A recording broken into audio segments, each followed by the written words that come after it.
तो आप सभी को सुप्रभात, गुड मॉर्निंग। तो हम लोग क्या पढ़ रहे थे संविधान में अभी, वो उससे पहले हम लोग थोड़ा रिवाइज कर लेते हैं।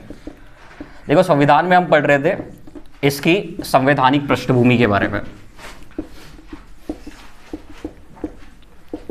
संवैधानिक पृष्ठभूमि का मतलब ये है कि जो हमारा संविधान है, संविधान ऐसे नहीं कि 1950 को लागू हो गया या 1949 को बनकर मतलब अचानक से बन गया। इसकी जो शुरुआत होती है वो कई साल पहले से हो जाती है। ठीक है, हमारे देश में किसने शासन किया? अंग्रेजों ने शासन किया। लगभग 200 साल तक हमारे देश में वो लोग शासन करते रहे। ठीक है, तो उन अंग्रेजों के बारे में थोड़ा हमने पढ़े थे। तो सबसे पहले हमने देखा था कि भारत में ब्रिटिश ईस्ट इंडिया कंपनी आई थी, और वो ईस्ट इंडिया कंपनी जो है वो 1600 में बनी थी। कहाँ पर बनी थी? ब्रिटेन में। ब्रिटेन में इसकी स्थापना हुई थी, और 1608 में पहला जो अंग्रेज है जिसका नाम था कैप्टन हॉकिंस, वो भारत आया था। और कौन से जहाज से आया था? तो हेक्टर नामक जहाज से आया था। उस समय राजा कौन था? जहांगीर। जहांगीर का उस समय शासनकाल था। इसके बाद हमने देखा इसके बीच बहुत सारी चीज़ें होती है, जैसे जो अंग्रेज होते हैं, ठीक है, जो ब्रिटिश ईस्ट इंडिया कंपनी होती है उसका पुर्तगालियों से युद्ध होता है, ठीक है, डच कंपनी से युद्ध होता है। तो ये सारी चीज़ें चलते रहती है। फिर धीरे धीरे वो जो ब्रिटिश ईस्ट इंडिया कंपनी है वो अपना आधिपत्य स्थापित करने लगती है। और फिर हमने इंटर किया था 1757। देखो, 1757 में अंग्रेजों का एक बहुत बड़ा विरोध करता है। कौन करता है? सिराजुद्दौला। किस युद्ध में? प्लासी के युद्ध में। और प्लासी का जो युद्ध होता है वो होता है 23 जून 1757 को।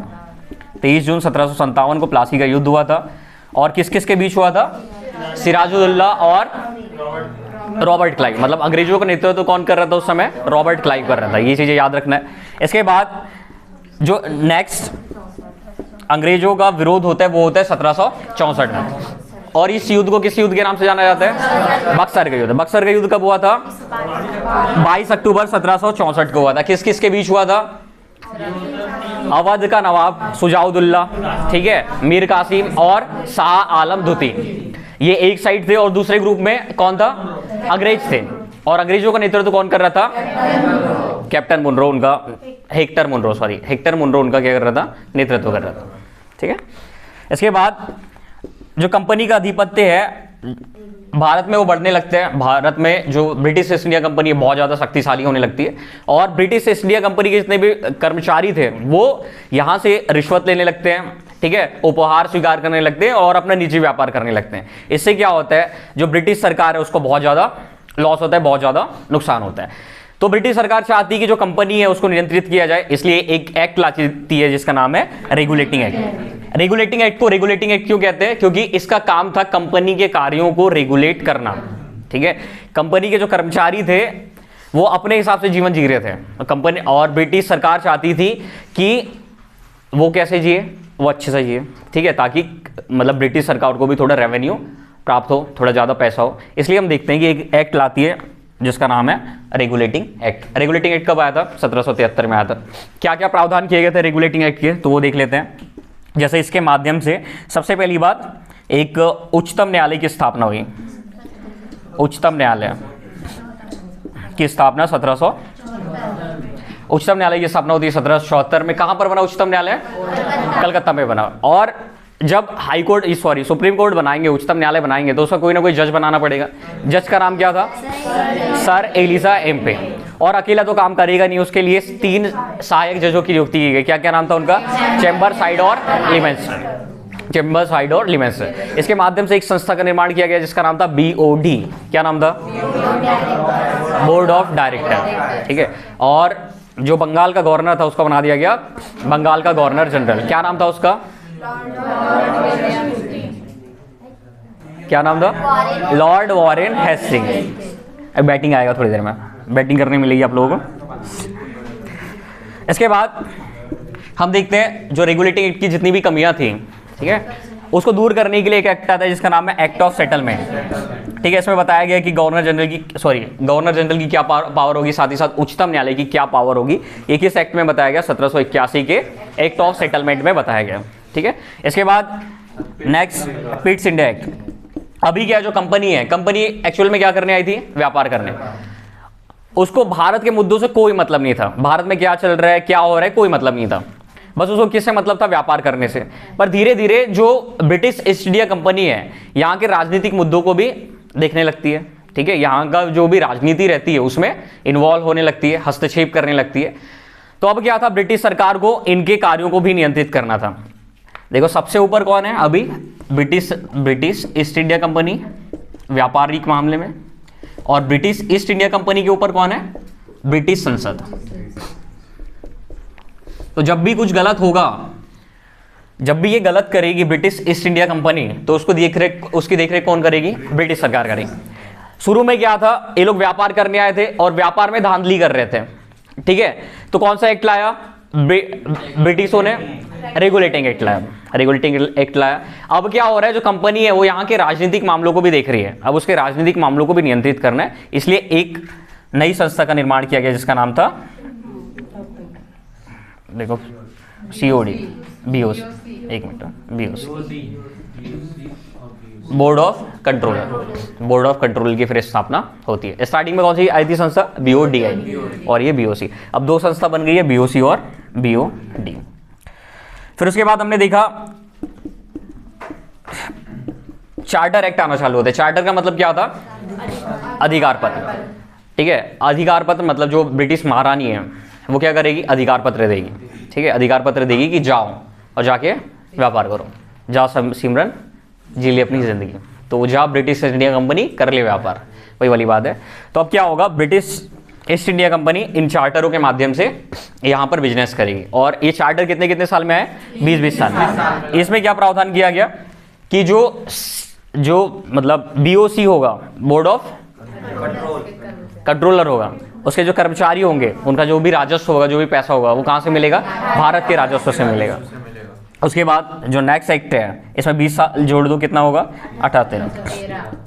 देखो 1813 का जो टाइम था वो था यूरोप में नेपोलियन बोनापार्ट का उस समय अधिकांश क्षेत्रों में शासन था, और वो चाहता था कि ब्रिटिश व्यापारी यूरोप में व्यापार न करें। अगर वो लोग यूरोप में व्यापार करेंगे तो बाकी लोग कर पाएंगे क्या, नहीं, क्योंकि इनके पास क्या था, बहुत सारी टेक्नोलॉजी थी, बहुत सारी वस्तुएं थी जो आसान दाम में वहां पर मिल जाती थी। तो नेपोलियन बोनापार्ट ने कहा कि यूरोप में ये लोग नहीं कर सकते व्यापार, बट उनके पास बहुत सारी वस्तुएं थी, वो चाहते थे कि वो व्यापार करें, तो उनको एक नए देश की, एक नए बाजार की खोज थी।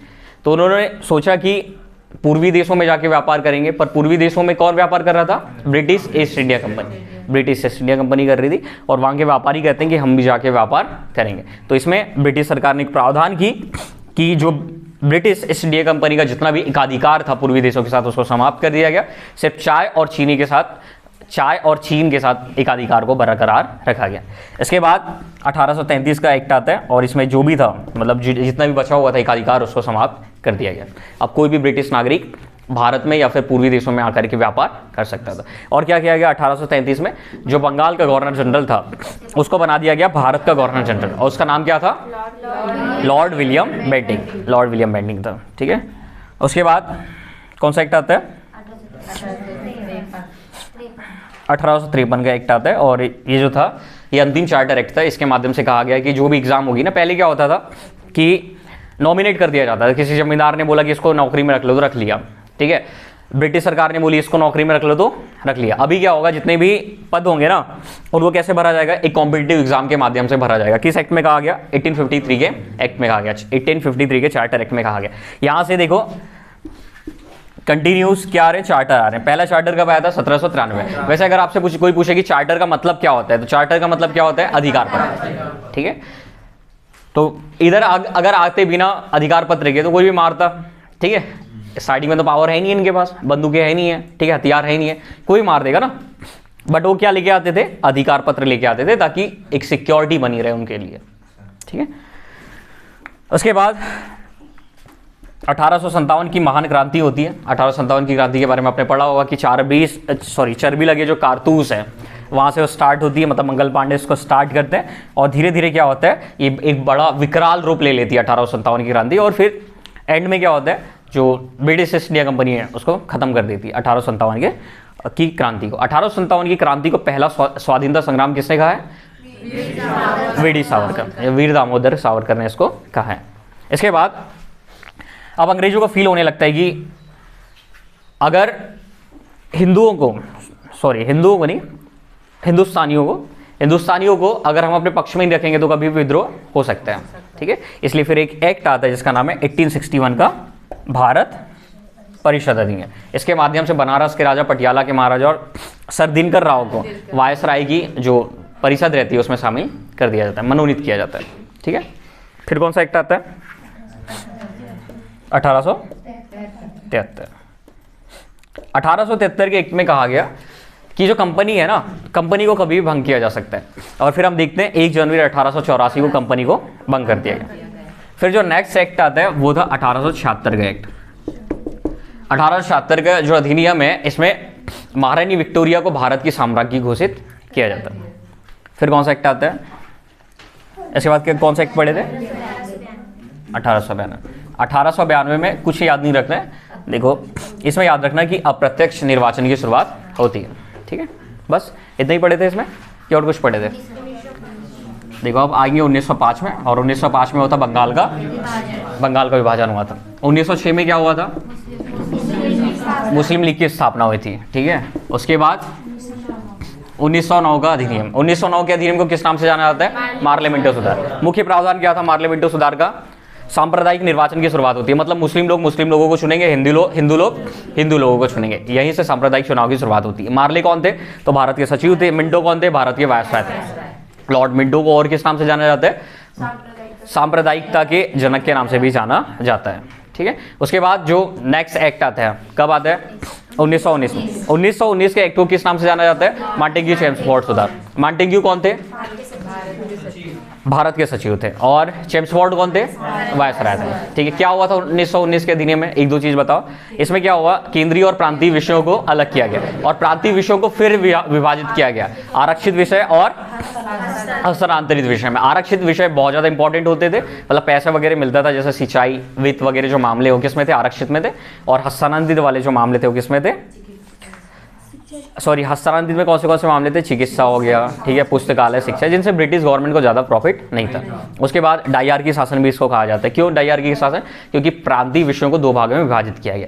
प्रांतीय विषयों को विभाजित करने का जो पहला काम है वो किसने किया था? लियोनस कार्टियस ने कहा था। इसलिए द्वैत शासन के जनक किसे कहा जाता है? लियोनस कार्टियस को, ठीक है। और क्या किया गया था इसमें प्रावधान?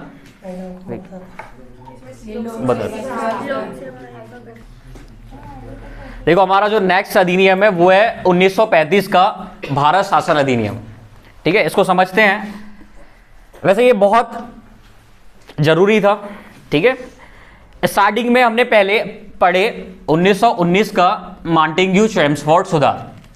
मॉन्टेग्यू चेम्सफोर्ड सुधार में जितनी भी बातें थी उनकी जांच करने के लिए एक कमीशन आया जिसका नाम था साइमन कमीशन। और साइमन कमीशन कब आया था भारत में? 1927 में आया था साइमन कमीशन। साइमन कमीशन की जो रिपोर्ट थी उस पर डिबेट डिस्कशन हुए, कहां पर? राउंड डिबेट कॉन्फ्रेंस में, या राउंड टेबल कॉन्फ्रेंस भी इसको कहते हैं, या और हिंदी में क्या कहते हैं? गोलमेज सम्मेलन। तो गोलमेज सम्मेलन में इनकी चर्चाएं की गई साइमन कमीशन की रिपोर्ट की। और जो गोलमेज सम्मेलन है कब कब हुए? 1930, 31 और 32। महात्मा गांधी ने कौन से गोलमेज सम्मेलन में भाग लिया था? दूसरे में। और डॉक्टर भीमराव अंबेडकर ने तीनों। डॉक्टर भीमराव अंबेडकर ने किनका नेतृत्व किया था? किनका नेतृत्व किया था? दलितों का नेतृत्व किया था। और जो भी राउंड टेबल कॉन्फ्रेंस होती है, जो गोलमेज सम्मेलन होता है, उसके बाद जितनी भी अनुशंसाएं होती है, ठीक है, उसके बाद जो भी फीडबैक आता है ना, उस पर एक एक्ट बनता है जिसका नाम था भारत शासन अधिनियम 1935।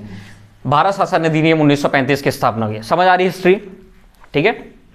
1919 का जो अधिनियम था इसकी जांच करने कौन सा कमीशन आया? Simon commission. साइमन कमीशन के सदस्य कैसे थे? गोरे, मतलब अंग्रेज थे। तो कांग्रेस ने इसको विरोध की। उसके बाद इसकी जो भी रिपोर्ट थी वो कहां पर प्रस्तुत की गई? लंदन में, ठीक है। और उस पर डिबेट डिस्कशन हुए। कहां पर डिबेट डिस्कशन हुए? राउंड टेबल कॉन्फ्रेंस में, मतलब गोलमेज सम्मेलन, ठीक है। और गोलमेज सम्मेलन कितने हुए? 3। कब कब हुए थे? 1930, 1931 और 1932। फिर यहां से जो भी बात आती है, उसे जो एक्ट बना उसका नाम था भारत शासन अधिनियम 1935। और भारत शासन अधिनियम 1935 के कुछ प्रावधान थे, जैसे याद रखना, अखिल भारतीय संघ की स्थापना की गई। पहली बार अखिल भारतीय संघ, अखिल भारतीय संघ मतलब पूरे भारत को एक संघ कहा गया, ठीक है, पूरे भारत को। और भारत में 3 प्रकार की रियासत हुआ करती थी। पूरे भारत को 3 पार्ट्स में डिवाइड किया गया। पहले थे ब्रिटिश भारतीय क्षेत्र, कितने थे, या ब्रिटिश भारतीय प्रांत, कितने प्रांत थे, 11। उसके बाद कमिश्नरी जो क्षेत्र थे, ठीक है, वो कितने थे, 6, ठीक है, जो अलग क्षेत्र थे, जो ब्रिटिश भारत में तो थे, पर जो कमिश्नर होता था उसके अंतर्गत ये हुआ करते थे, ठीक है। उसके बाद जो तीसरा हिस्सा था वो था देशी रियासतों का। राजा महाराजे भी हुआ करते थे उस समय, तो उनकी अलग कैटेगरी थी। इसके बाद प्रांतों में द्वैत शासन का अंत कर दिया गया। वैसे प्रांतों में द्वैत शासन का इसकी स्टार्टिंग कहां से होती है, 1919 के अधिनियम से प्रांतों में द्वैत शासन की शुरुआत होती है। द्वैत शासन के जो भी विषय थे उनको कितने पार्ट्स में डिवाइड किया गया था, 2 बार। क्या क्या नाम दिए गए थे, आरक्षित विषय और हस्तांतरित, तो उनका सब अंत कर दिया गया, खत्म, ठीक है, ये याद रखना। इसके बाद केंद्र में द्वैत शासन, यहां से एमपीपीएससी में 2022 का जो एग्जाम हुआ था ना, एक क्वेश्चन आया था कि 1935 के भारत शासन अधिनियम में निम्नलिखित में से कौन सा प्रावधान, एग्जैक्ट नहीं पता क्या था क्वेश्चन, बट ऐसा था कि 1935 का भारत शासन अधिनियम में निम्नलिखित में से कौन सा प्रावधान नहीं किया गया था, ठीक है, नहीं किया गया था, उसमें क्वेश्चन था। और उसमें था कि प्रांतों में द्वैत शासन का अंत, ठीक है, और दूसरा क्वेश्चन था प्रांतों में द्वैत शासन की शुरुआत। तो मैक्सिमम लोगों ने क्या किया, प्रांतों में द्वैत शासन की शुरुआत को लगाया, बट वो क्या था, वो सही था, ठीक है, और मतलब अंत किया गया है, ठीक है, तो ये याद रखना है, किस में किया गया, 1935 में, ठीक है। कौन सा सही नहीं है बोला था, ठीक है, तो उसका राइट आंसर क्या होता, प्रांतों में द्वैत शासन की शुरुआत, ठीक है, शुरुआत नहीं की गई थी, क्या किया गया था, उसका अंत किया गया। अब क्या होगा, इसमें केंद्र में द्वैत शासन की शुरुआत होती है, ठीक है। अब क्या होगा ना, संघ भी है और प्रांत भी है, तो संघ के जो भी नियम होंगे वो कौन बनाएगा, संघ, और प्रांत के जो भी नियम बनाएगा वो कौन बनाएगा, प्रांत। पर ऐसे बहुत सारे नियम होते हैं जिनमें संघ और प्रांत को साथ में आना पड़ता है। जैसे आपके घर में होता होगा, बहुत सारे जो डिसीजंस है वो कौन लेते हैं, आपके पापा लेते हैं। कुछ डिसीजंस जैसे किचन वाले जो भी डिसीजन है, घर के बाहर वाले जो भी मामले हैं, उसमें कौन डिसीजन लेते हैं, आपके पापा। और किचन वाले मामले में कौन लेते हैं, मम्मी लेती है।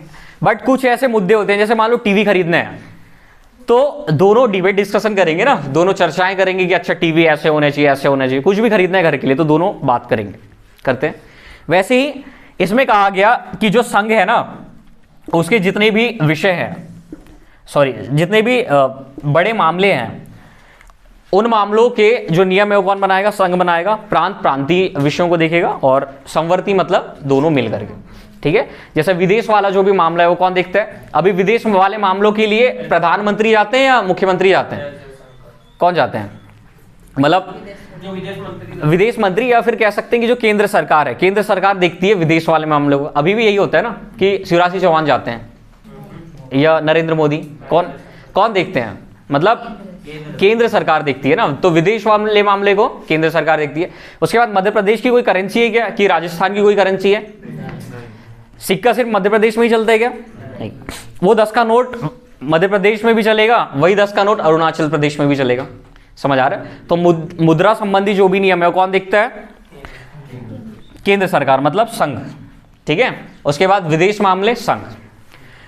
फिर शिक्षा संबंधी जो मामले रखे गए थे वो रखे गए थे प्रांतीय विषय में, कि शिक्षा संबंधी जो मुद्दे हैं वो कौन देखेगा, प्रांत देखेगा।